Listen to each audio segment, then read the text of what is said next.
우선 우리가 노후 그러면 젊은 분들 같은 경우는 솔직히 말씀드리면 그렇게 커다란 관심이 아직까지는 없다. 왜냐하면 내가 지금 앞닥쳐 있는 삶을 살아가는데도 너무 힘들지 않습니까? 그죠? 그러나 이제 막연하게 노후에 대한 불안이라든가 이런 것들이 있을 거라고 봐요. 그래서 오늘 제가 여러분들에게 소개시켜 드리고 싶은 거는 물가가 좀처럼 잡히지 않는다. 보통 물가가 높다는 거는 경기가 좀 뜨겁다는 걸 이야기하는 거고, 반대로 경기가 안 좋아지면 물가가 낮아져야 되는데 최근에는 경기가 안 좋은데도 물가가 굉장히 높죠. 그 다음에 두 번째는 초저성장 경제.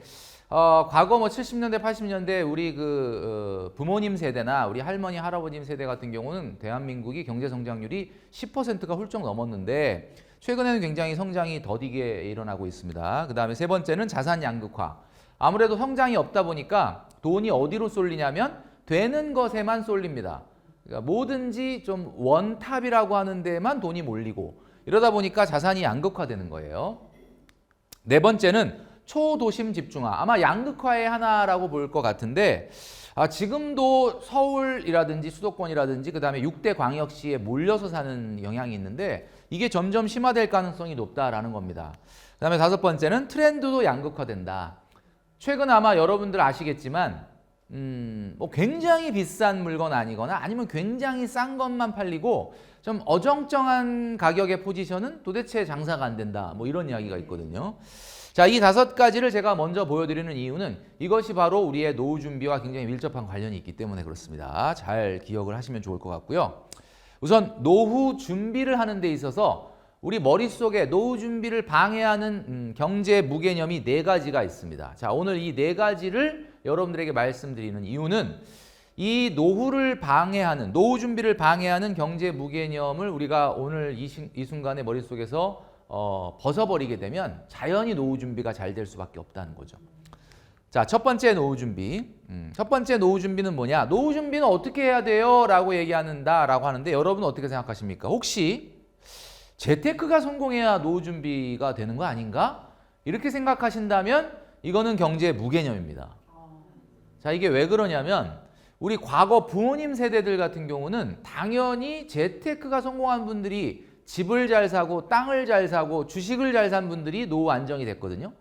근데 지금 같은 우리 2030이나 또는 지금 3040 같은 경우는 그렇지가 않습니다. 물론 뭐 재테크가 성공한다면 조금은 도움은 되겠지만 그것 때문에 노후 준비가 성공과 실패가 가늠되지 않는다. 그러니까 결국은 뭐냐? 사회 활동이 연장돼야만 노후 준비가 되는 겁니다. 자, 그러면 무슨 느낌이 오시죠? 네. 사회 활동이 연장되려면 일단 건강해야 되겠죠. 네. 그리고 내가 지금 하고 있는 일은 어쩔 수 없이 생계 때문에 하고 있는 일이야. 근데 이거를 어쩔 수 없이 생계 때문에 하는 일을 60, 70, 80까지 할 수는 없거든요. 그럼 그 얘기는 무슨 얘기냐면 우리가 60이라고 하는 정년을 넘어서서도 계속해서 사회 활동을 하고 거기서 어느 정도 소득이 발생하려면 내가 좋아하는 일을 찾아야 된다라는 거죠.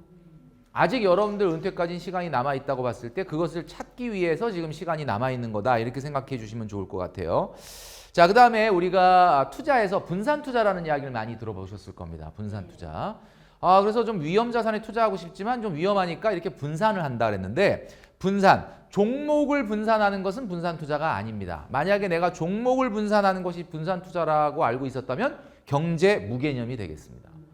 자, 경기 침체가 오잖아요. 경제 위기가 오잖아요. A부터 Z까지 다 떨어집니다. 내가 A, B만 샀다가 혹시 그 자산이 문제가 생길까 봐 A, B, C, D, E, F, Z까지 다 샀다. 이게 분산 투자다라고 생각하면 안 된다는 거죠. 가장 중요한 분산 투자는 바로 예금과의 분산이 진정한 분산 투자다.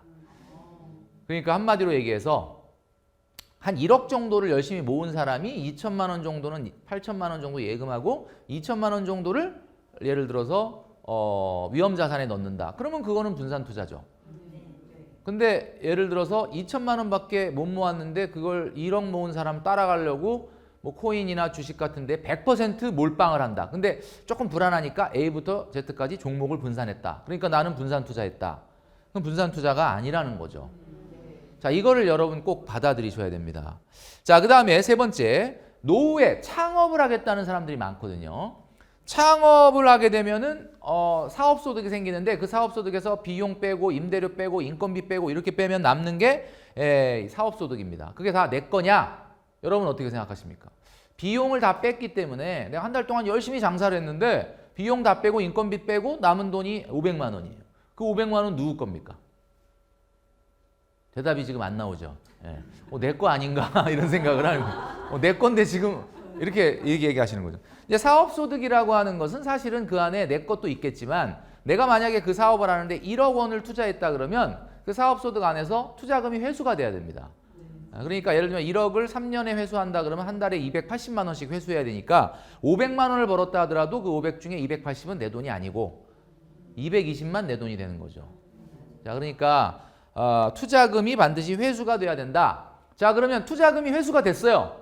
3년 동안 장사했는데 3년 동안 매달 280만 원 회수해가지고 1억을 내가 투자했던 투자금을 다 회수했어. 그럼 그 다음에도 계속 500만 원이 나오면 그 500만 원은 누구 겁니까? 내 거라고 이야기하실 줄 알았습니다. 근데 그것도 사실 100% 내 건 아닙니다. 왜냐하면 그쯤 되면은 장사가 안 되기 시작을 해요. 그러니까 이 사업이라는 건 여러분도 아시겠지만 지속적으로 투자가 필요한 거거든요. 그러니까 500만 원 번다면 한 30%는 내 돈이라고 생각하지 말고 350만 원만 내 돈, 150만 원은 그 사업에 계속 투자를 해주셔야 그 사업에서 나오는 사업소득이 유지가 됩니다. 자, 이 개념을 아셔야 되는 거죠. 자, 그 다음에 마지막 네 번째는 월급 타고 있습니다. 지금 월급 타고 있는데 이 월급은 누구 돈입니까? 내 돈이다. 이게 바로 경제 무개념입니다. 아까 제가 창업을 할 때 500만 원 벌더라도 그 500이 다 내 것이 아닌 이유는 내가 1억 원이라는 돈을 갈아 넣었기 때문에 그 1억 원을 회수해야 된다라고 말씀드렸죠. 네. 자, 그렇다면 여러분들 월급을 타실 때는 여러분들은 뭐 혹시 갈아 넣는 거 없습니까? 나는 투자를 했기 때문에 사업을 했기 때문에 나는 투자금 1억을 갈아 넣었지만 나는 뭐 직장 생활하는데 내 몸만 그냥 옷만 입고 가니까 나는 갈아 넣는 게 없다라고 생각하실지 모르겠지만 아닙니다. 여러분 직장 생활은 한계가 있거든요. 그러니까 내가 사실은 오늘도 또 다음 달도 이렇게 나가서 월급을 탄다는 것은 나의 직장 생활의 가능성을 계속 줄여가면서 그것을 갈아넣고 있는 거기 때문에 이것도 투자금 회수처럼 회수를 해야 되는데 그게 바로 저축입니다. 그러니까 여러분들이 월급을 타서 일정 수준을 저축하라는 건 재테크가 아니에요. 그거는 원리금 균등 분할 상환으로 갚는 거와 똑같은 거예요. 무조건 의무적으로 해야 되는 거지. 그냥 뭐 선택하면 좋지 뭐 안 하면 말고 이런 게 아니다라는 겁니다. 자, 이 네 가지의 경제 무개념만 오늘 머릿속에 바꿔도 노후 준비를 어떻게 해야 되는지 방향이 설 거다라는 거죠. 정년 이후에 진짜 노후 생활을 어떻게 할 거냐라는 것을 알려면 일단 여러분들 노후 생활비를 계산할 수 있어야 된다. 근데 이걸 한 번도 계산해 본 적이 없는 거예요. 자, 제가 계산을 해드리겠습니다. 자, 순생활비라는 걸 먼저 계산해야 되는데 순생활비는 뭐냐?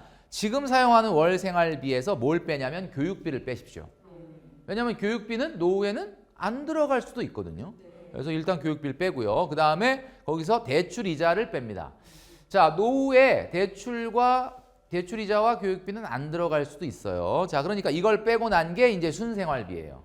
자, 그러면 순생활비가 얼마인지 여러분들 머릿속에 이제 그림이 그려졌죠. 나의 순생활비는 얼마구나. 지금 결혼을 안 해서 나는 미혼이다. 나는 뭐 어떻게 보면 1인 가구다라고 한다면 월 생활비에서 교육비, 대출이자, 교육비만 빼면 되겠죠.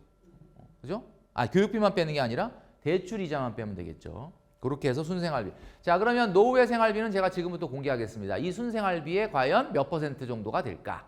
내가 60세 이후에 1차 은퇴를 하고 나서 노후 생활비는 이 순생활비에 곱하기 2배입니다. 굉장히 많죠, 그죠? 자, 왜 그러느냐? 여러분, 이 순생활비라고 하는 거는 이 세상에 절대로 변하지 않고 절대 피해갈 수 없는 게 세 가지가 있거든요. 이 세 가지는 그 누구도 피해갈 수가 없습니다. 첫 번째 죽음, 두 번째 세금, 마지막 세 번째가 소비입니다. 소비는 죽는 그날까지 하게 돼 있어요. 그러니까 한마디로 얘기해서 순생활비의 2배라고 하는 이유가 뭐냐? 여러분들 지금은 월요일부터 금요일까지 회사를 가잖아요. 그리고 토요일, 일요일만 쉬죠. 근데 지금 이 정도 생활비를 쓰는 거거든요. 그러면 노후에는 월요일부터 금요일까지 회사를 안 가잖아요. 월요일부터 일요일까지 계속 회사를 안 가잖아요. 그러면 지금 생활비로 유지가 될 것 같아요? 집에서 뭐 땡플릭스만 보면서 있을 수 있습니까?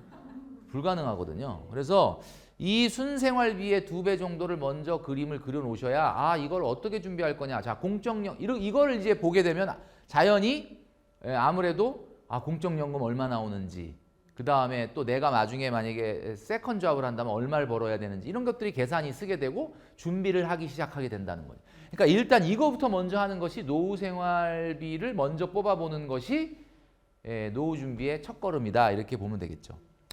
제가 노후 준비하면서 가장 많이 부딪히는 문제가 뭐냐면 시대를 따라가지 못하는 거예요. 예를 들면 옛날에는 연날렸는데 요즘은 드론을 날리고 있잖아요. 옛날에는 2000년도에는 테레비가 저렇게 두꺼웠고 사람은 이렇게 날씬했는데 지금은 TV는 날씬하고 사람이 두꺼워졌잖아요. 그죠?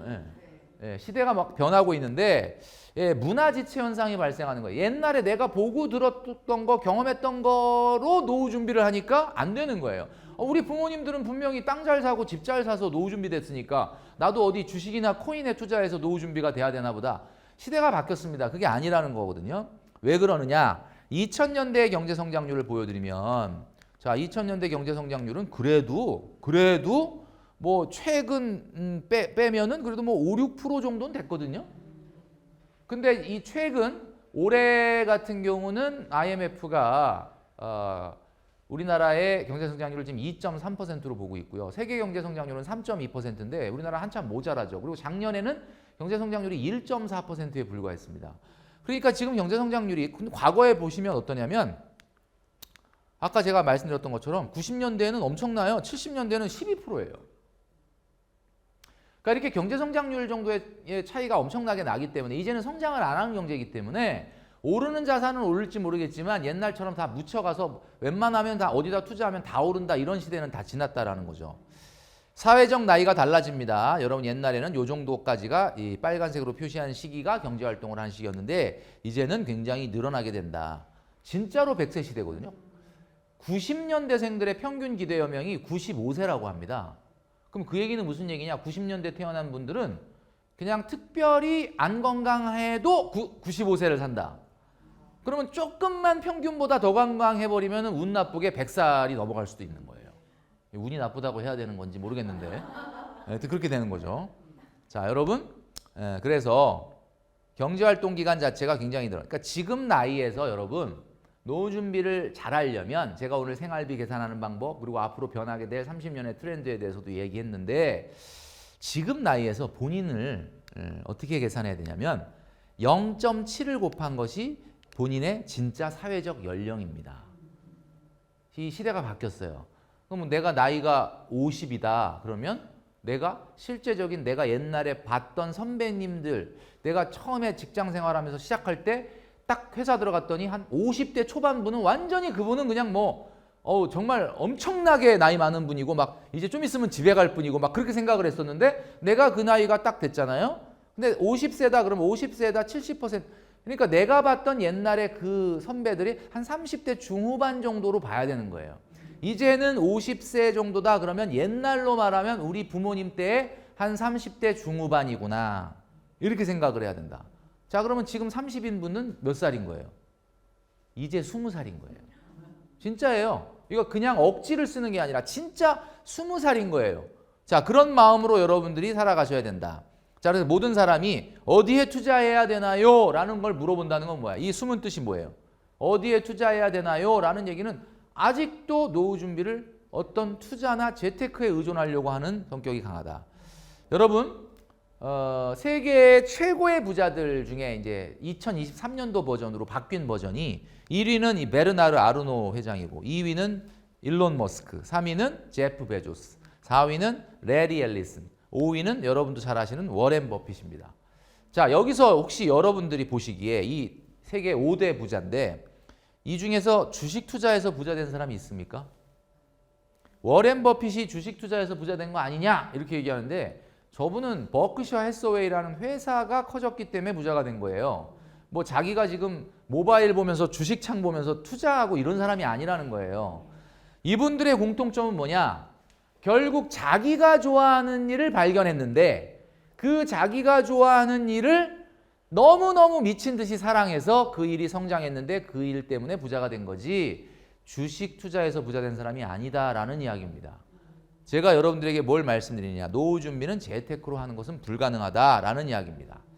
자, 강연에 여러 가지를 이야기했는데 가장 핵심적이면서도 마지막 메시지를 말씀드리겠습니다. 그러면 우리가 겪게 될 아까 5가지의 트렌드가 있을 그 노후는 우리는 어떤 방식으로 대비해야 되느냐. 자, 우리가 절대로 자본주의에서 피해갈 수 없는 게 인플레이션입니다. 그래서 일단은 자산 인플레이션, 그 다음에 두 번째는 이것이 어디로 번지냐면 가격 인플레이션으로 번지고, 그 다음에 이것이 임금 인플레이션으로 번지고, 그 다음에 이것이 다시 자산 인플레이션으로, 이게 계속 반복이 되는 게 자본주의예요. 그렇다면 여러분들 안타깝게도 여러분들이 노후를 맞을 때 인플레이션 문제는 해결 안 될 겁니다. 여전히 물가가 계속 높을 거예요. 자, 그렇다면 일단 자산 인플레이션을 방어하기 위해서는 아파트라는 게 있어야 되는데 1아파트가 있어야 됩니다. 1주택이 아니라 1아파트가 있어야 된다. 아파트 최근에 좀 많이 떨어지는 것 같던데 최근을 얘기하는 게 아니라 장기적으로 봤을 때 아파트가 가장 안전자산일 가능성이 높아요. 왜냐하면은 인구 밀도가 점점 높아지게 되면 많은 분들이 인구 밀도가 왜 높아지냐, 인구가 준다는데 2050년에 대한민국의 인구는 4,550만으로 예상이 됩니다. 한마디로 얘기해서 4,550만이면 지금의 5,175만보다는 적잖아요. 인구 밀도가 좀 완화되는 거 아닌가라고 생각하는데 26년 후에는 지방이 굉장히 소멸되는 지역이 많아질 겁니다.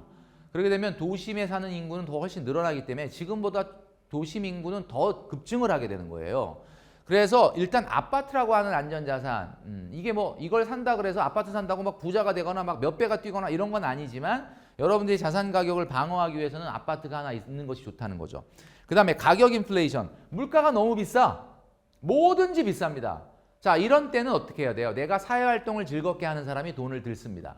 사회활동을 즐겁게 하는 사람은 돈을 덜 쓰는데 월요일부터 금요일까지 계속 레저를 하겠다라고 달려들면 돈을 많이 쓸 수밖에 없어요. 그래서 사회활동을 해야 됩니다. 여러분들의 노후 준비는 사회활동이 연장되는 거다라고 말씀드렸죠. 자, 그런데 이 사회활동이 세컨잡이 된다 그러면 금상첨화입니다. 내가 사회활동을 너무 좋아하는 게 있는데 그게 돈이 돼. 근데 돈이 뭐 많이 되면 당연히 좋겠는데 많이 안 되더라도 여러분들이 사회활동을 해야 돼요. 그래야 소비가 줄어들고 그 다음에 임금 인플레이션을 잡을 수가 있게 된다. 자, 결론은 뭡니까? 소득 없이 인플레이션 해결이 불가능하다. 소득 없이 노후 준비가 불가능하다라는 이야기입니다. 왜냐? 우리가 아까도 말씀드렸던 것처럼 실질적인 우리의 평균 수명이 너무나 빨리 늘어나고 있기 때문에 그렇다라는 거죠. 우리나라가 2025년도가 되면 이제 초고령 사회로 진입을 한다고 합니다. 초고령 사회는 전체 인구에서 65세의 노인 인구가 20%를 넘는 걸 얘기합니다. 이제는 그냥 5명 중에 1명은 그냥 노인이 되는 거예요. 자, 그런 사회에서 우리가 소득이 전혀 없이 은퇴하고 노후 생활한다? 절대 불가능합니다. 제가 여기서 말씀드리는 거는 내가 어디 가서 또 돈을 많이 벌어. 많이 벌 필요 없습니다. 제가 얘기하는, 물론 많이 벌면 좋죠. 근데 문제는 제가 얘기하는 건 뭐예요? 사회활동을 하면서 그 시간에 소비가 절약되고 아무리 작은 돈이지만 내가 좋아하는 일에서 소득이 창출된다 그러면 내가 100만 원을 벌더라도 이것은 200만 원 버는 효과가 있습니다. 왜냐하면 그 시간 동안 100만 원을 덜 쓰기 때문에. 자, 여러분, 고정관념 속에 어떻게 하면 재테크로 노후 준비를 잘할까? 라고 하는 생각이셨다면 자, 오늘 이 짧은 강연이지만 강연을 통해서 여러분들의 생각을 완전히 바꾸시기를 바라겠습니다. 자, 지금까지 머니 트레이너 김경필이었습니다. 감사합니다.